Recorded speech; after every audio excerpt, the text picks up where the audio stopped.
नमस्कार विद्यार्थी मित्रांनो, शिक्षण प्रसारक मंडळ वनी द्वारा संचालित लोकमान्य टिळक कनिष्ठ महाविद्यालय वनी यांच्या ऑनलाईन उपक्रमात वर्ग 11वी कलाच्या सर्व विद्यार्थ्यांचे मी आनंद श्रीपाद नारलावार विषय राज्यशास्त्राकरिता पुनश्च एकदा स्वागत करीत आहोत। विद्यार्थी मित्रांनो, या पूर्वीच्या तासिकेमध्ये प्रकरण 5व्या मध्ये पाहत असताना आपण प्रकरण 5व्याचे नाव पाहिलेले आहे प्रतिनिधित्वाची संकल्पना पाहिल्यानंतर आपण पहिल्या तासिकेत प्रतिनिधित्व म्हणजे काय, त्यानंतर दुसऱ्या तासिकेत राजकीय प्रतिनिधित्व म्हणजे काय याची माहिती आपण पाहिलेली आहे। या तासिकेमध्ये आपण त्या पुढचा भाग पाहणार आहोत। त्यापूर्वी विद्यार्थी मित्रांनो, या पूर्वीच्या तासिकेमध्ये आपण पाहिलं की जगातील राजेशाही हळूहळू संपुष्टात यायला लागली आणि प्रतिनिधी सभांच्या निर्मितीमुळे राजाचे अधिकार हळूहळू कमी व्हायला लागले आणि प्रतिनिधी सभेचे अधिकार हळूहळू वाढायला लागलेले आपल्याला दिसून येतात। म्हणजेच याचा अर्थ काय की राजाची सत्ता कमी व्हायला सुरुवात झाली आणि त्यानंतर हळूहळू लोकांची सत्ता निर्माण व्हायला सुरुवात झालेली आपण पाहिलेलं आहे।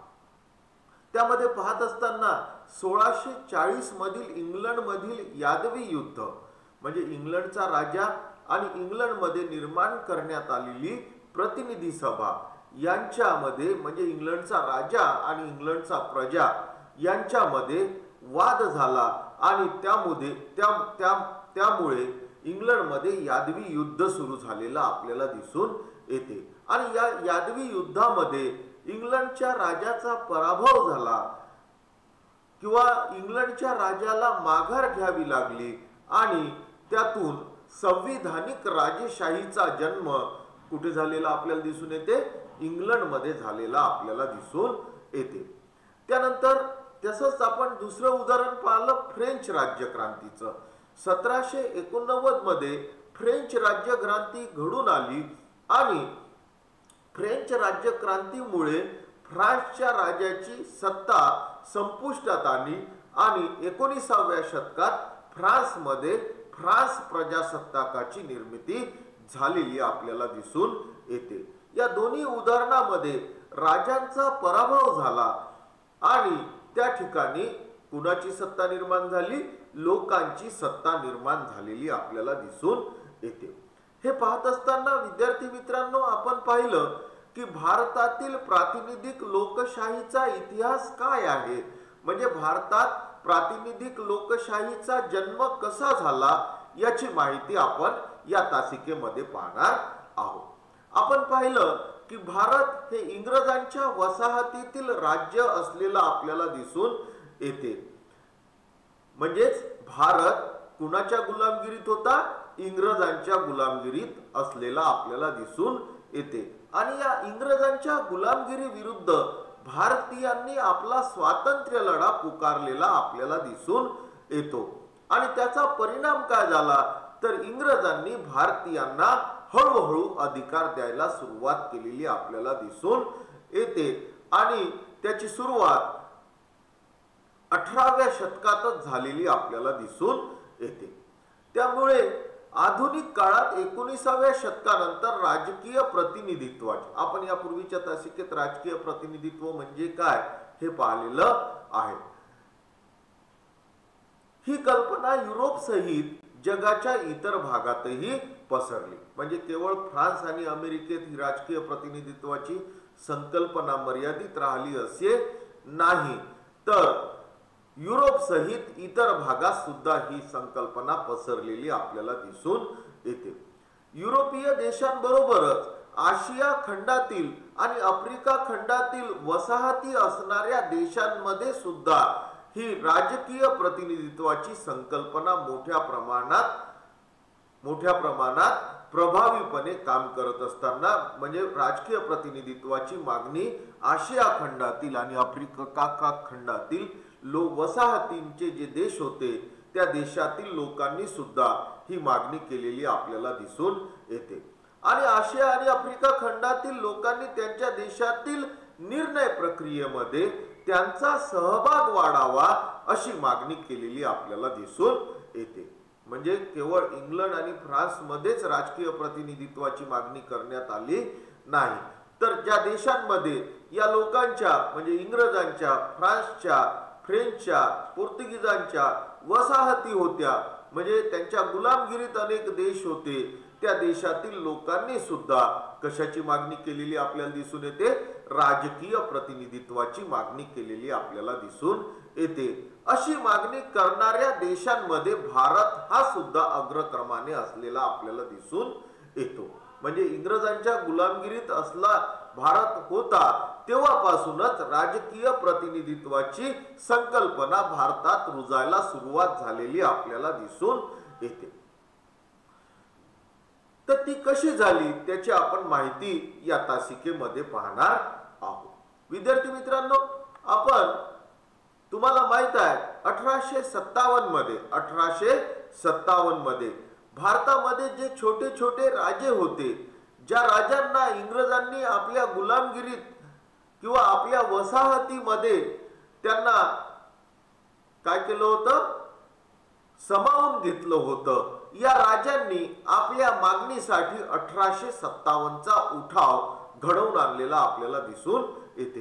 1857चा उठाव म्हटलं की आमच्या समोर उभी राहते झाशीची राणी, त्यानंतर आमच्या समोर उभे राहतात तात्या टोपे, यासारख्या महान नेतृत्वाने हा 1857चा उठाव इंग्रजांच्या विरुद्ध घडवून आणलेला आहे.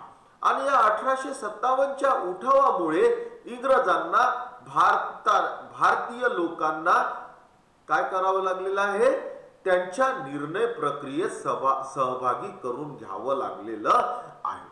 1857 मध्ये जो उठाव भारतात झाला, 1857 मध्ये ज्या भारतातील राजांनी इंग्रज सरकार विरुद्ध उठाव केला आणि इंग्रजांची सत्ता भारतातील पलटवून टाकण्याचा प्रयत्न केला, परंतु ते पलटवू शकले नाही. परंतु त्या युद्धात इंग्रजांचाच विजय झाला आणि परंतु इंग्रजांनी भारतीयांचा रोष शांत करण्यासाठी काय केलेलं आहे? भारतीयांना आपल्या निर्णय प्रक्रियेमध्ये सहभागी करून घेण्याचं ठरवलेलं आहे.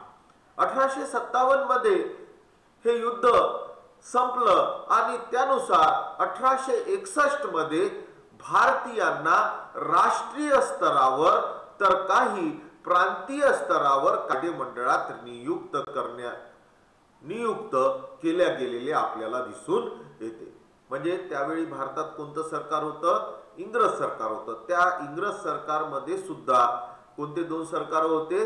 राष्ट्रीय स्तरावरचं सरकार आणि राज्य स्तरावर म्हणजे प्रांतीय स्तरावरचे सरकार असलेले आपल्याला दिसून येतात.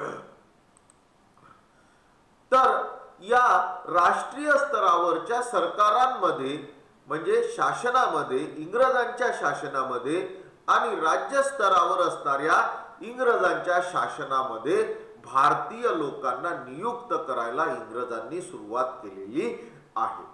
हे भारतीय निवडून दिलेले नव्हते. म्हणजे हे इंग्रजांच्या सरकारमध्ये ज्या भारतीयांची निवड केली जायची ते निवडून दिलेले नव्हते. म्हणजे भारतीय लोकांनी त्यांना निवडून दिलेलं नव्हतं, तर त्यांच्या नियुक्त्या केल्या होत्या. म्हणजे काय? इंग्रजांच्या मर्जीतले जे लोक असायचे त्यांच्या नियुक्त्या या सभागृहांमध्ये किंवा या सरकारमध्ये, राष्ट्रीय सरकारमध्ये आणि प्रांतीय सरकारमध्ये केल्या जात असताना आपल्याला दिसून यायची. त्यांची निवड लोकांच्या मर्जीने नव्हे तर ब्रिटिशांच्या मर्जीने केल्या जात असलेली आपल्याला दिसून येते. परंतु तरीही त्यांना प्रतिनिधी समजले जात असे. त्यांना कोणाचे प्रतिनिधी समजले जायचे? इंग्रज सरकारमध्ये भारतीयांचे प्रतिनिधी समजले जायचे. जरी इंग्रजांनी नियुक्त केलेली असली तरी ते प्रतिनिधी कोणाचे असायचे? भारतीयांचे असायचे. यानंतर ज्या भारतीय लोकांचे प्रतिनिधित्व ते करतात, म्हणजे यानंतर पुन्हा दुसरी मागणी समोर आलेली आपल्याला दिसून येते की इंग्रजांनी भारतीयांची नियुक्ती आपल्या कायदेमंडळात करायला सुरुवात केलेली आहे. परंतु जे भारतीय कुणाचं प्रतिनिधित्व करतात, भारतीय जनतेचे प्रतिनिधित्व करतात, त्यांची निवड इंग्रजांनी न करता त्यांची निवड ही कोणी केली पाहिजे, भारतीय लोकांनीच केली पाहिजे, अशी मागणी समोर यायला सुरुवात झाली.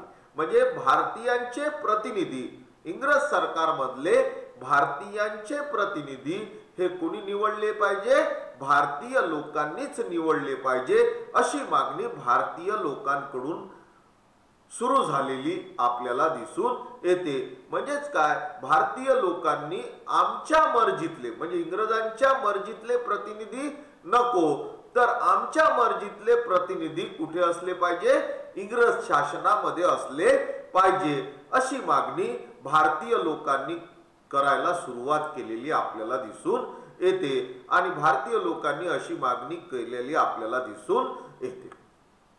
आणि ही मागणी कालांतराने इंग्रजांनी पूर्ण सुद्धा केलेली आहे. त्याचा इतिहास आपण पुढच्या भागामध्ये पाहणार आहोत की हळूहळू इंग्रजांनी कसे भारतीय लोकांना अधिकार द्यायला सुरुवात केलेली आहे, त्याची माहिती सुद्धा आपण या तासिकेमध्ये पाहणार आहोत. पहिले या ठिकाणी लक्षात घ्या विद्यार्थी मित्रांनो, पहिल्यांदा काय झालं, भारतीयांचे प्रतिनिधी इंग्रजी शासनात असावे अशी मागणी केली. त्यानुसार इंग्रजांनी आपल्या मर्जीतल्या लोकांना आपल्या सरकारमध्ये भारतीयांना प्रतिनिधित्व द्यायला सुरुवात केली. परंतु नंतर भारतीयांनी कोणती मागणी केली की आमच्या मर्जीतले प्रतिनिधी हे सभागृहात असले पाहिजे, म्हणून मग ती मागणी सुद्धा कालांतराने इंग्रजांनी पूर्ण केलेली आपल्याला दिसून येते. 1935 चा भारतीय शासन कायदा हा अतिशय महत्वाचा कायदा आहे विद्यार्थी मित्रांनो. या कायद्यानं भारतासाठी 250 कलमांची राज्यघटना भारतीय शासनासाठी लागू करण्यात आलेली आपल्याला दिसून येते. आणि हा 1935 चा कायदा, भारतीय शासन कायदा, पुढे भारतीय राज्यघटनेचा सुद्धा भाग बनलेला आपल्याला दिसून येतो. 1935 चा भारतीय शासन कायदा हा या प्रक्रियेतील महत्वाचा टप्पा मानला जातो. म्हणजे कोणत्या प्रक्रियेतील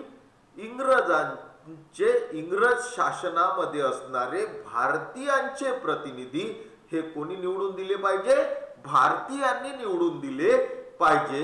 या मागणीतला 1935 चा भारतीय शासन कायदा हा या प्रक्रियेतील एक महत्वाचा टप्पा असलेला आपल्याला दिसून येतो. या कायद्यानुसार प्रांतीय स्तरावर लोकनियुक्त सदस्यांची प्रतिनिधी सभांची स्थापना करण्यात आली. म्हणजे 1935 च्या कायद्यानुसार प्रांतीय स्तरावर म्हणजेच राज्य स्तरावर लोकनियुक्त सदस्यांच्या प्रतिनिधी सभांची, म्हणजे लोकनियुक्त म्हणजे लोकांकडून निवडून दिलेल्या सदस्यांची प्रतिनिधी सभा राज्य स्तरावर स्थापन करण्यात आली. आणि प्रांतीय सरकारमध्ये संसदीय शासन, कोणती शासन व्यवस्था, म्हणजे भारतात संसदीय शासन व्यवस्था कोणत्या वर्षापासून अस्तित्वात यायला सुरुवात झाली, 1935 च्या कायद्यानुसार, भारतीय शासन कायद्यानुसार ही शासन व्यवस्था प्रांतीय स्तरावर म्हणजेच राज्य स्तरावर स्थापन व्हायला सुरुवात झालेली आपल्याला दिसून येते. प्रांतीय सरकारमध्ये संसदीय शासन व्यवस्था या 1935 च्या कायद्यानं प्रस्थापित केलेली आपल्याला दिसून येते. ही प्रक्रिया पुढे तशीच सुरू राहिली आणि 1950 ते 1952 मध्ये पूर्ण झालेली आपल्याला दिसून येईल. कारण 1950 मध्ये भारताच्या राष्ट्रीय स्तरावर संसदीय लोकशाहीचा उदय झालेला आपल्याला दिसून येतो. म्हणजे भारत हे संसदीय लोकशाही देश बनलेला आपल्याला दिसून येते आणि भारतात प्रजासत्ताक देश अस्तित्वात आलेला आपल्याला दिसून येतो. म्हणजे प्रजेची सत्ता 1950 मध्ये आपल्या देशामध्ये अस्तित्वात आलेली आपल्याला दिसून येते.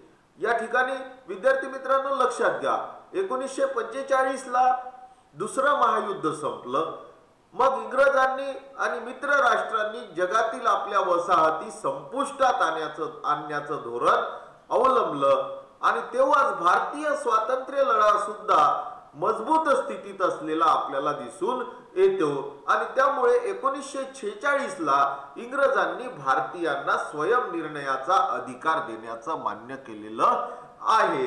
आणि त्यामुळे 15 ऑगस्ट 1947 ला भारताला स्वातंत्र्य इंग्रजांनी दिलेलं आपल्याला दिसून येते. आणि तेव्हापासूनच भारतात संसदीय शासन पद्धती निर्माण करण्याच्या प्रक्रियेला सुरुवात झालेली आपल्याला दिसून येते. आणि 1946 पासून भारतासाठी लागणारी राज्यघटना तयार करायला सुरुवात झालेली आपल्याला दिसून येते. ही राज्यघटना 26 जानेवारी 1950 रोजी लागू करण्यात आली आणि त्या राज्यघटनेनुसार भारतात लोकशाहीची म्हणजेच प्रजेची सत्ता निर्माण करण्यात आलेली आपल्याला दिसून येते. तर हा भारताच्या प्रातिनिधिक सभेचा इतिहास असलेला आपल्याला दिसून येतो. स्वातंत्र्यानंतर खऱ्या अर्थानं या प्रतिनिधी सभांना महत्वाचं स्थान भारतीय राज्यकारभारात प्राप्त झालेलं आपल्याला दिसून येतं. 1951-52 मध्ये भारतात पहिल्यांदा संसद हे भारत सरकारचं कोणतं मंडळ आहे? कायदे मंडळ आहे. जे केंद्र सरकार आहे म्हणजे जे आमचं राष्ट्र पातळीवरचं सरकार आहे त्या सरकारच्या कायदे मंडळाला काय म्हणतात? संसद असं म्हणतात. आणि हे संसद लोकनिर्वाचित म्हणजे लोकांनी निवडून दिलेले प्रतिनिधी या सभागृहात असलेले आपल्याला दिसून येतात. तर भारतात 1951-52 मध्ये संसदेच्या व विधिमंडळाच्या पहिल्या सार्वत्रिक निवडणुका. या ठिकाणी विद्यार्थी मित्रांनो लक्षात घ्या की इथे कोणत्या निवडणुका? सार्वत्रिक निवडणुका. सार्वत्रिक निवडणुका हा शब्द आला की लक्षात घ्यायचं की या निवडणुका संपूर्ण भारतात किंवा एखाद्या संपूर्ण राज्यात होत असताना आपल्याला दिसून येतात. त्याला सार्वत्रिक निवडणुका असे म्हणतात. 1951 मध्ये भारतात संसदेच्या सार्वत्रिक निवडणुका घेण्यात आल्या. म्हणजे भारतात 1951 मध्ये संसदेच्या म्हणजे भारत सरकारच्या कायदे मंडळाच्या सार्वत्रिक निवडणुका घेण्यात आल्या. आणि 1951 ते 1952 या कालावधीमध्ये भारतातील जे राज्य आहेत, वेगवेगळे राज्य आहेत, त्या राज्यातील विधानसभेच्या म्हणजेच विधिमंडळाच्या पहिल्या सार्वत्रिक निवडणुका घेण्यात आलेल्या आपल्याला दिसून येतात. तर अशा रीतीने प्रतिनिधी सभेची निर्मिती स्वातंत्र्यानंतर खऱ्या अर्थानं भारतात झालेली आपल्याला दिसून येते. विद्यार्थी मित्रांनो, इंग्रजांच्या गुलामगिरीत भारत असताना भारताने प्रतिनिधी सभेमध्ये कसे कसे प्रतिनिधित्व मिळविले याची माहिती तुमच्या या चार्ट मध्ये दिलेली आहे. त्या चार्टचं हेडिंग आहे भारतातील प्रतिनिधी सभेचे महत्वाचे कायदे. म्हणजे इंग्रजांच्या काळापासून तर 1950 पर्यंत कोणकोणते महत्वाचे कायदे भारतीयांना प्रतिनिधी सभेमध्ये स्थान मिळण्यासाठी करण्यात आले त्या कायद्यांची माहिती आपण या ठिकाणी पाहणार आहोत. विद्यार्थी मित्रांनो, या ठिकाणी लक्षात घ्या 1861 मध्ये 1857 ला उठाव झाला. भारतातील जे छोटे छोटे राजे होते त्यांनी एकत्र येऊन 1857 चा उठाव घडवून आणला आणि इंग्रजांना या देशातून घालवून टाकण्याचा, इंग्रजांच्या गुलामगिरीतून हा देश मुक्त करण्याचा पहिला प्रयत्न या देशामध्ये करण्यात आला. परंतु तो यशस्वी होऊ शकला नाही. आणि त्यामुळे मग इंग्रजांनी भारतीयांचा रोष ओळखून 1861 मध्ये भारतीयांसाठी इंडियन काउन्सिल ऍक्ट, काउन्सिल म्हणजे प्रतिनिधी सभा, काउन्सिल म्हणजे प्रतिनिधी सभा, इंडियन काउन्सिल ऍक्ट 1861 पारित केला आणि या 1861च्या कायद्या, ऍक्ट म्हणजे कायदा, ऍक्ट म्हणजे कायदा, काउन्सिल म्हणजे संसद म्हणजे प्रतिनिधी सभा, म्हणजे इंडियन म्हणजे भारतीय प्रतिनिधी सभेसाठी कायदा, तो कायदा कोणता कायदा म्हणून ओळखला जातो? 1861चा कायदा म्हणून ओळखला जातो. या कायद्यानं काय केलं? भारतात कायदे मंडळाची स्थापना केली. भारतात कशाची स्थापना केली? कायदे मंडळाची स्थापना केली व त्यावर भारतीयांच्या नेमणुका करायला सुरुवात केली. नेमणुका हा शब्द या ठिकाणी लक्षात घ्या. नेमणुका म्हणजे नियुक्त्या, नेमणुका म्हणजे नियुक्ता. इथे निवड आहे का? इथे निवड नाही आहे. 1861च्या कायद्यामध्ये निवडणुका नाही आहे, तर 1861च्या कायद्यामध्ये कायदे मंडळाची स्थापना आहे व त्यावर भारतीयांच्या नेमणुका आहे. म्हणजे ह्या नेमणुका कोण करेल? इंग्रज करतील. इंग्रजांच्या मर्जीतील भारतीय या ठिकाणी नियुक्त केले जातील. तर अशा पद्धतीनं इंग्रजांनी पहिल्यांदा भारतीयांना आपल्या कायदे मंडळात स्थान द्यायला सुरुवात झाली. ते वर्ष होतं 1861. मग या इंडियन काउन्सिल ऍक्ट 1861 मध्ये पुन्हा 1892 मध्ये इंडियन काउन्सिल ऍक्ट 1892 मध्ये त्याच्यात सुधारणा करण्यात आली आणि त्यानुसार कायदे मंडळाचा विस्तार करण्यात आला. या ठिकाणी काय आहे? कायदे मंडळाची स्थापना 1861 मध्ये करण्यात आली आणि 1892 मध्ये त्या कायदे मंडळाचा विस्तार करण्यात आला. म्हणजे कायदे मंडळाची संख्या वाढविण्यात आली आणि प्रतिनिधित्वाच्या निवडणुकांना सुरुवात करण्यात आली. म्हणजे या कायदे मंडळात जे सदस्य इंग्रज नियुक्त करायचे, ते इंग्रजांचे नियुक्त केलेले सदस्य भारतीयांच्या मागण्याकडे लक्ष द्यायचे नाही. म्हणून भारतीयांनी मग प्रतिनिधी सभेमध्ये आम्ही निवडून दिलेले प्रतिनिधी असावे अशी मागणी इंग्रजांकडे केली आणि त्यामुळे 1892 मध्ये इंग्रजांनी प्रतिनिधित्वाच्या निवडणुका घ्यायला सुरुवात केलेली आपल्याला दिसून येते. त्यानंतर 1908 आणि 1909 मध्ये Morley Minto reforms and the Indian council act 1909, याला मोर्ले मिंटो रिफॉर्म म्हणजे मोर्ले मिंटो यांनी केलेली रिफॉर्म म्हणजे दुरुस्ती आहे. कोणत्या ऍक्ट मध्ये दुरुस्ती केली? इंडियन काउन्सिल ऍक्ट मध्ये. म्हणजेच हा जो 61चा ऍक्ट आहे त्या इंडियन काउन्सिल ऍक्ट मध्ये पुन्हा दुरुस्ती केली 1909 मध्ये आणि 1992 मध्ये जो कायदे मंडळाचा विस्तार करण्यात आला होता त्या कायदे मंडळाच्या विस्ताराला पुन्हा 1909 मध्ये सुद्धा कायदे मंडळाचा आणखी विस्तार करण्यात आला व प्रतिनिधींच्या प्रमाणात वाढ करण्यात आली. म्हणजे इथे प्रतिनिधित्वाच्या निवडणुका सुरू झाल्या आणि मग प्रतिनिधींच्या संख्येत वाढ 1908 मध्ये करण्यात आलेली आपल्याला दिसून येते. त्यानंतर 1918-19 मध्ये मॉन्टेग्यू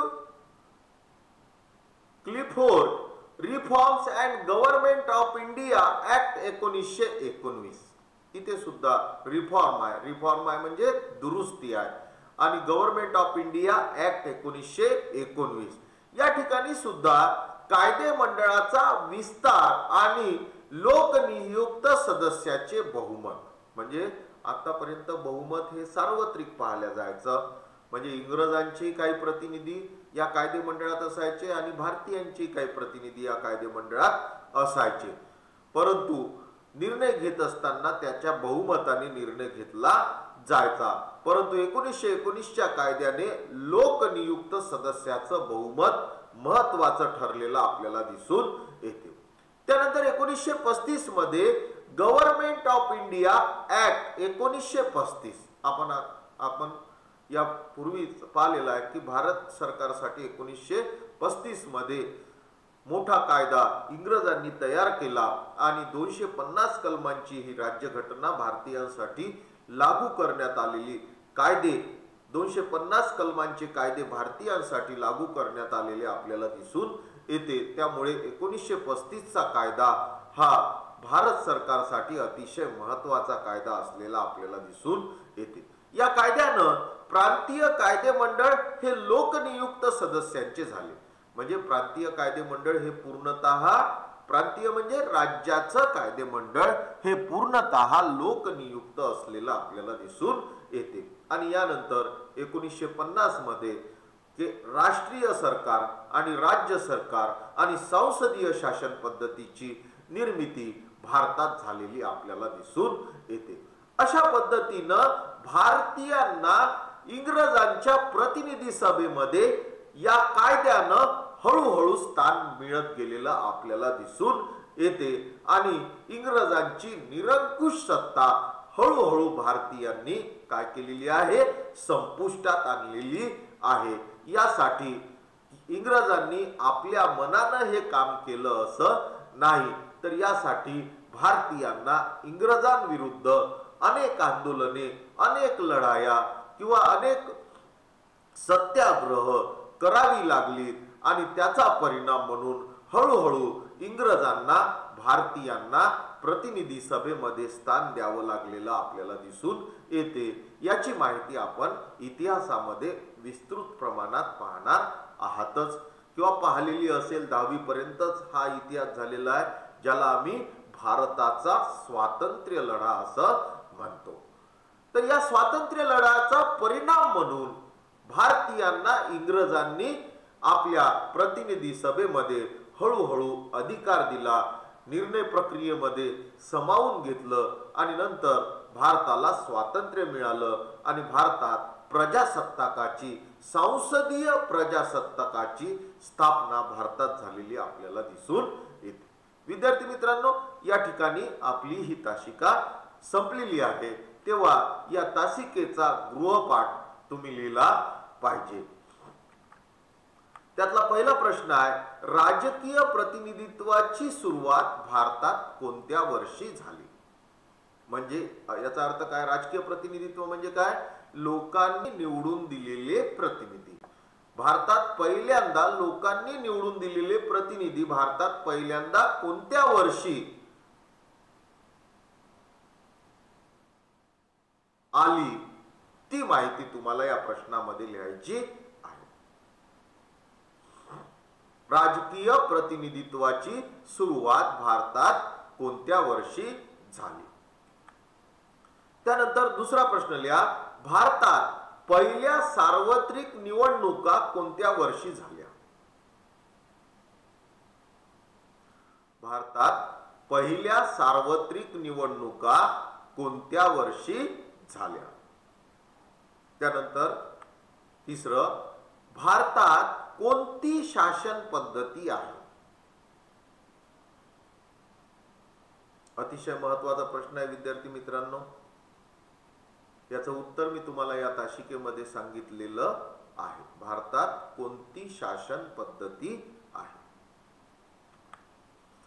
इंग्रजांनी भारतीयांसाठी पहिली कायदे प्रक्रिया कोणत्या वर्षी लावली? इंग्रजांनी भारतीयांसाठी पहिली कायदे प्रक्रिया कोणत्या वर्षी लावली?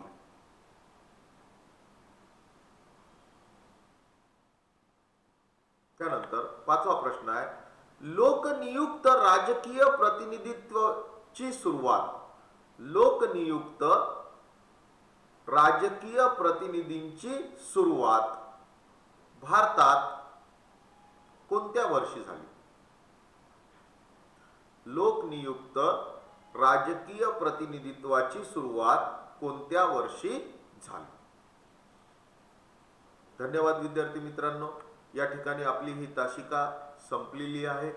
तेव्हा या तासिकेबाबत कोणतीही अडचण असल्यास आपण मला खालील मोबाईल नंबरवर संपर्क साधू शकता। माझा वैयक्तिक मोबाईल नंबर आहे 9922778804। धन्यवाद विद्यार्थी मित्रांनो. घरी राहा, सुरक्षित राहा, कोरोनापासून दूर राहा. धन्यवाद.